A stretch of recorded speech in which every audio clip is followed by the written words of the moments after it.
Education. ছাত্ৰ-ছাত্ৰীসকল আজিৰ ভিডিঅ'টো লৈ আহিছোঁ নৱম শ্ৰেণীৰ সুখ পাত্ৰীৰ প্ৰশ্নাৱলীৰ উত্তৰসমূহ। প্ৰথমে আছে অতি চমুকৈ উত্তৰ দিয়া। ক নম্বৰটো হৈছে কানাই বুলি কাৰ কথা কোৱা হৈছে? উত্তৰ কানাই বুলি কৃষ্ণৰ কথা কোৱা হৈছে। খ নম্বৰটোত আছে লৱণাসুৰ কৃষ্ণই গোপীৰ মুখত কি হানি দিছিল? উত্তৰ লৱণো হানি দিছিল। গ নম্বৰটোত আছে মাধৱদেৱৰ সাহিত্যিক জীৱনৰ কীৰ্তিস্তম্ভ কি? উত্তৰ নামঘোষা। ঘ নম্বৰটোত আছে উহি বান্ধি সবক থানে আৱৰ নাহি বুলি কোনে কাক কৈছিল? উত্তৰ মাখন চোৰ বুলি কৃষ্ণক মিছা অপবাদ দিয়াত মাক যশোদাই কৃষ্ণক গোপীসকলৰ ওচৰলৈ পুনৰ নাহিবলৈ কৈছিল। ২ নম্বৰ প্ৰশ্নটোত আছে হে মাই যশোদে তোহে তাপত এজহ। যশোদাৰ মনৰ তাপ গুচাবলৈ গোপীয়ে কিয় ক'ব লগা হৈছিল?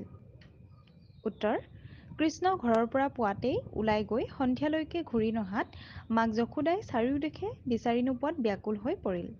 যশোদাই মন মাৰি থকাত এগৰাকী গোপীয়ে ওচৰলৈ আহি ক'লে কৃষ্ণৰ কাৰণে আৰু দুখ কৰিব নালাগে। মই কৃষ্ণক গোৱালিপাৰাত দেখি আহিছোঁ। গতিকে তুমি মনৰ তাপ এৰা অৰ্থাৎ দুখ এৰা। খ নম্বৰটোত দিছে শ্ৰীকৃষ্ণই গোপীৰ গাত কিয় লৱণো হানি দিছিল?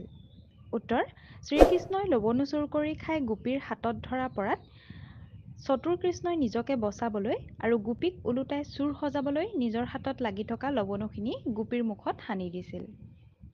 ৩ নম্বৰ প্ৰশ্নটোত আছে ইহা শুনি চিন্তা শোক তেজীৰে পৰম হৰষিত ভেল। কোনে কাৰ কি কথা শুনি হৰষিত হৈছিল? উত্তৰ মাতৃ যশোদাই গোপীৰ মুখে পুত্ৰ কৃষ্ণৰ শুভ বাতৰি পাই হৰষিত হৈছিল।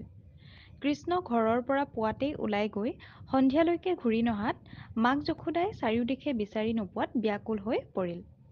যশোদাই মন মাৰি থকাত এগৰাকী গোপীয়ে ওচৰলৈ আহি ক'লে কৃষ্ণৰ কাৰণে আৰু দুখ কৰিব নালাগে। মই কৃষ্ণক গোৱালিপাৰাত দেখি আহিছোঁ। কৃষ্ণই এগৰাকী গোৱালীৰ ঘৰত লৱণো চুৰ কৰি খাই থাকোঁতে ধৰা পৰাত এতিয়া গোপীক আগত লৈ নানা কৌতুক নৃত্য কৰি আছে। এনেবোৰ কথা শুনি যশোদাই হৰষিত হৈছিল। ৪ নম্বৰ প্ৰশ্নটোত আছে মাক যশোদাই কানাইক লগ পাই কি কি কথা কৈছিল আৰু কেনেদৰে চেনেহ প্ৰকাশ কৰিছিল? উত্তৰ শিশু কৃষ্ণই স্তনপান কৰি কান্দি কান্দি মাকক গোৱালীবোৰৰ সকলো কথা ক'লে। যশোদাই গোৱালীসকলক গালি পাৰি কৃষ্ণক ক'লে যে তেওঁ যেন গোৱালিপাৰালৈ আকৌ নাহে। যশোদাৰ ঘৰত দধি দুগ্ধ লৱণো যিমান খাব খোজে সিমানে কৃষ্ণই খাব বুলি ক'লে। তেওঁ কৃষ্ণৰ সকলো কষ্ট মূৰ পাতি ল'ম বুলি কৈছে। তেওঁৰ পুত্ৰ কৃষ্ণ কোটি পুৰুষৰ দেৱতাৰো দেৱতা, মাথাৰ মুকুট, ডিঙিৰ সাতসৰী বুকুৰ শীতল চন্দন। এইদৰে কৈ মাতৃ যশোদাই কানাইৰ প্ৰতি থকা স্নেহ প্ৰকাশ কৰিছে। ইয়াৰ পাছতে আছে ভাষা বিষয়ক প্ৰশ্নসমূহ। তলৰ পুৰণি শব্দবোৰৰ আধুনিক ৰূপ লিখা। ইয়াত কি কি আছে? তেজ, তেজৰ আধুনিক শব্দ হ'ব ত্যাগ কৰা, তোহাৰী তোমাৰ, হামু মই, ধিক আছে, মাখিয়ে সানি দি, উনিকৰ হ'লে এওঁৰ, ফিৰত ঘূৰি ফুৰা, গাড়ী মানে হৈছে গালি।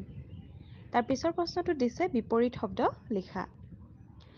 চোৰৰ বিপৰীত শব্দ হৈছে সাধু, উত্তৰ প্ৰশ্ন, কাতৰ দক্ষিণ, পুণ্য পাপ, সুখ আনন্দিত, হৰ্ষ বিষাদ আৰু শীতলৰ বিপৰীত শব্দ হ'ব উষ্ণ বা উত্তপ্ত। ছাত্ৰ-ছাত্ৰীসকল আজিৰ ভিডিঅ'টো আছিল ইমানেই।